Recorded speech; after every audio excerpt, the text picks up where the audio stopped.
was born on December 5, 1985. My mom is Huriya Ahmed Lamara. She's from Algeria. My father is the Prime Minister of UAE and the ruler of Dubai, Mohammed bin Rashid Saeed Al Maktoum.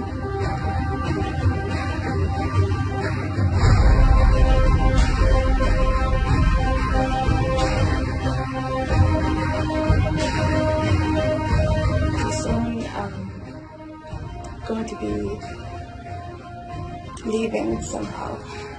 Freedom of choice is not something that, we have.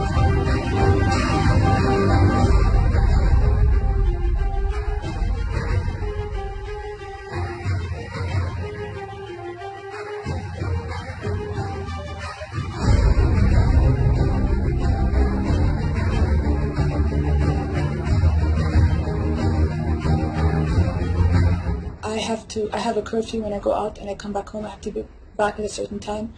My mom, she always she needs to know exactly where I am. The drivers report back to my father's office where I go.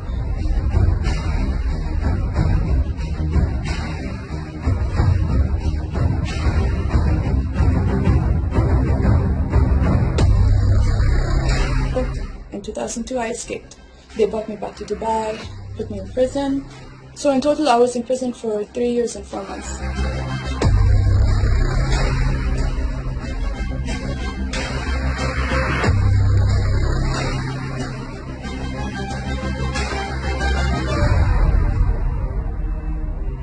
I'm not allowed to drive.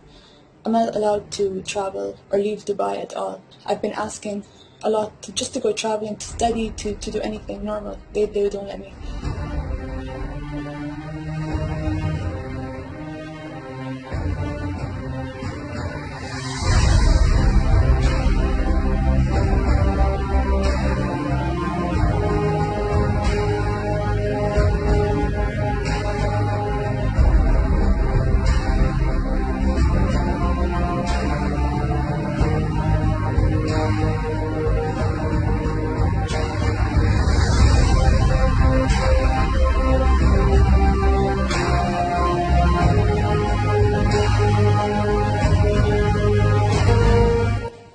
So, approximately a year later, as a 16-year-old, I decided that I'm going to escape. Back then, I didn't have the internet. Internet existed, but I didn't have it. They wouldn't allow me to have internet. I didn't have internet, I didn't have a phone. The only phone I had was given to me by my friend. I decided I'm going to escape. I'm going to leave UAE. I'm going to find a lawyer in another country. I'm going to go to Oman, and I'm going to help Shamsa. In the worst case scenario, if they catch me, they're going to put me with her. I'm going to be in prison with her. She knows that she has somebody with her, and she's not going to do anything crazy. She's not going to hurt herself. She has her sister with her, so she's not going to do anything, So, in 2002, I escaped, and they caught me at the border. I was very, very naive. I thought you could just go. I thought you can there's a border, and then there's sand, I didn't realize what the border looks like. I'd never been to a border in my life. I didn't have the internet to research it. I didn't have anyone to talk to give me advice. I was totally by myself. I had no one. Nobody even knew what, my friends around me in school, they didn't know what I was going through. I couldn't talk to anyone. My father's right-hand man put me in prison under my father's orders, and then all his CID guys, they put me in prison and they tortured me. Basically, one guy was holding me while the other guy was beating me, and they did that repeatedly. I think the first time they tortured me, I didn't feel any pain because I was in so much shock. It was like somebody was hitting me through a pillow or something. I could see what they were doing, but I was like, are they just destroying my body?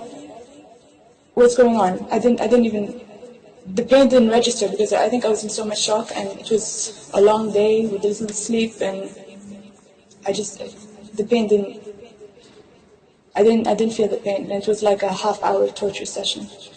And then the next times I was tortured, it was for 5 hours.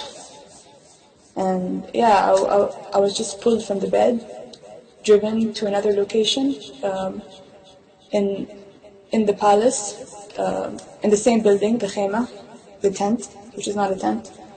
And they tortured me. I knew how long it was because I had a watch.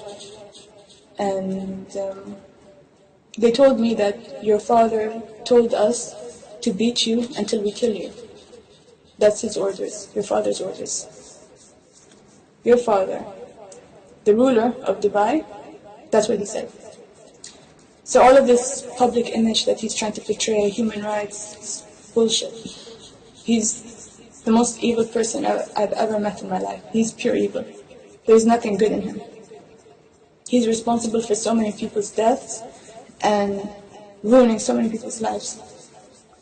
He doesn't care about anyone. He only cares about his image, his reputation, and he will gladly kill somebody. But he doesn't do it himself. He doesn't do the dirty work himself. He'll just get other people to do it. He doesn't care. He covers up a lot of murders. He doesn't care. My father, the worst criminal you can ever imagine in your life. He has this image of so modern and all this bullshit. I have 30 brothers and sisters.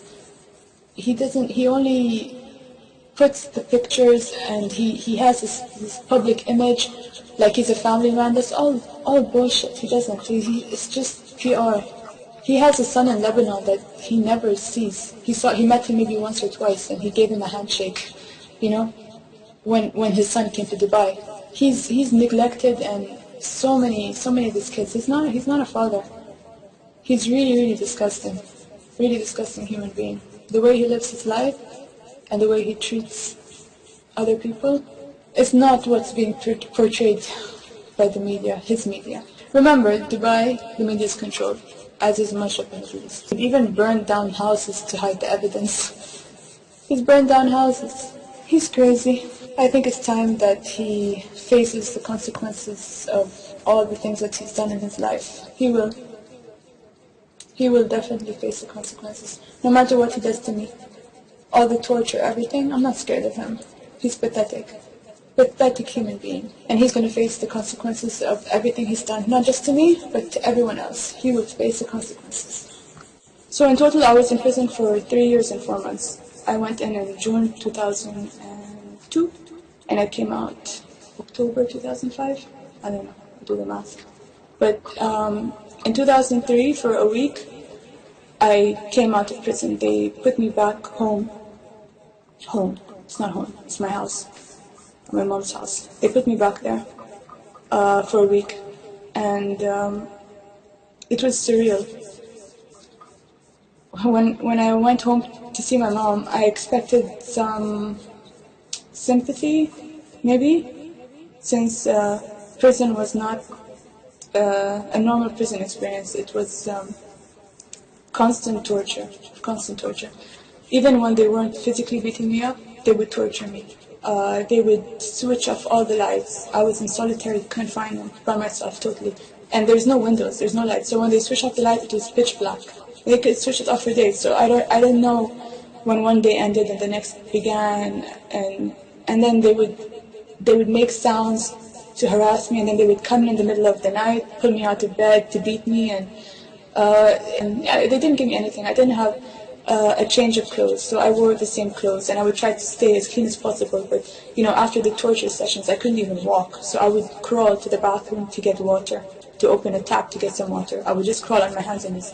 There was no medical help at all. They didn't care. They wanted me dead anyway.